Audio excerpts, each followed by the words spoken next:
im Idealfall wird man nochmal, klar, man muss jetzt nicht so Kumbaya-mäßig alle miteinander und alle zusammen an der Hand heben. Es soll auch Competition geben, so sage ich jetzt einmal, aber man soll auch,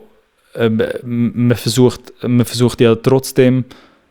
einfach die ganze Schweizer Musikkultur weiterzubringen und einfach den Grundgedanken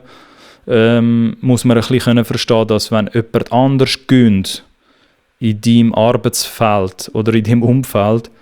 kann das auch grössere Chancen erschaffen für dich. So, und ich freue mich ja, wie zeigt sich zum Beispiel das bei mir. Ich weiß ja sehr genau, einfach als kleine Anekdote, ich bin ja auch nicht doof, ich weiß sehr genau, dass ich da auf dem Collab-Podcast sehr viele Informationen versuche,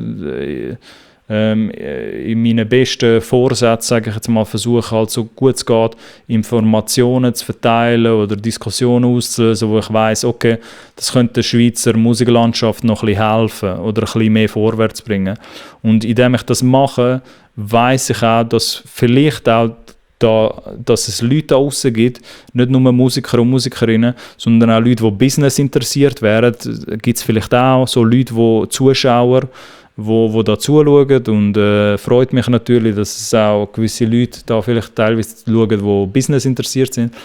die das vielleicht irgendwann mal werden schauen und sich überlegen, das, was er sagt, oder das, was da gesagt wird, es muss nicht nur von mir kommen, aber das, was da gesagt wird auf dem Collab-Podcast, finde ich cool, oder das und das gefällt mir, das und das gefällt mir nicht. Lass mich mal versuchen, auf dem aufzubauen und etwas Grösseres zu erschaffen, etwas zu erschaffen, das irgendwie noch mehr Sinn macht als jetzt das so. Und so etwas würde ich ja auch sehen. So. Ich wäre ja nicht der, oder hoffentlich bin ich nachher nicht der in dieser Position, hoffentlich erkenne ich das und sage dann nicht, nein, ich will das gar nicht zulassen, weil ich bin ja generell für Fortschritt. Und ich warte ja auf den Moment auch, jetzt mit dem Beispiel, mit dem Collab-Podcast, um das ein bisschen von meiner Perspektive zu erklären, ich warte auf den Moment, dass es halt dann irgendwann 16-Jährige gibt, 18-Jährige gibt, die dann irgendwann zuschauen oder den Content entdecken und finden, okay, ich will das auch machen oder ich kann das noch besser machen aus diesen und diesen Gründen, und dann schafft man halt an dem und baut auf dem auf. Und ich glaube, was ich damit sagen will, ist einfach, dass ich in der Schweiz immer noch oft die Faszination sehe bei Leuten oder den Spass, gewissen Leuten, nicht allen, eben, es gibt dann eine neue Generation, denen ich applaudiere, dass sie vielleicht ein bisschen mehr verstanden haben, dass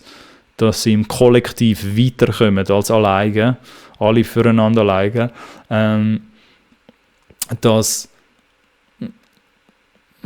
Und damit würde ich auch nicht sagen,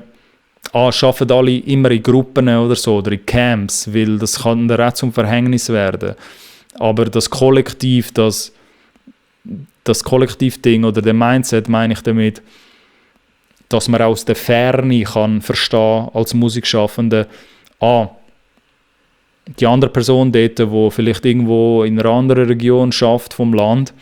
aber etwas Ähnliches versucht wie ich, an dieser Person applaudiere ich, wenn die am Gewinnen ist, und versuche sie mitzupushen oder vielleicht sharen, wenn man irgendwie die gleiche Musik abfeiert oder whatever.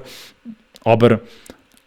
dass man nicht bei der ersten Gelegenheit, die man hat, findet, nein, das, was die dort machen, das ist halt, das bringt nichts. So. Und das meine ich ein bisschen, dass die neue Generation das ein bisschen mehr Intus hat. Aber was ich wollte sagen ist, vielleicht abschliessend, dass ich dennoch immer noch recht viel gesehen, leider, so zu meinem Leiden, sage ich jetzt einmal, sonst hätte ich jetzt auch nicht da ausgeholt und eine Episode dazu gemacht, sehe ich noch halt Leute, die viel zu viel Spass haben an dem oder viel zu grosse Faszination noch mit dem haben, dass sie halt versuchen, Sachen abzureden, etablierte Künstler und Künstlerinnen aus der Schweiz abzureden und halt ultimativ oder letztendlich nicht realisieren, dass das deinen eigenen Fortschritt auch kaputt machen kann oder kann krüppeln, sage ich jetzt einmal, weil du nichts anderes machst, als die Schweizer Musikkultur mit dem schwächen.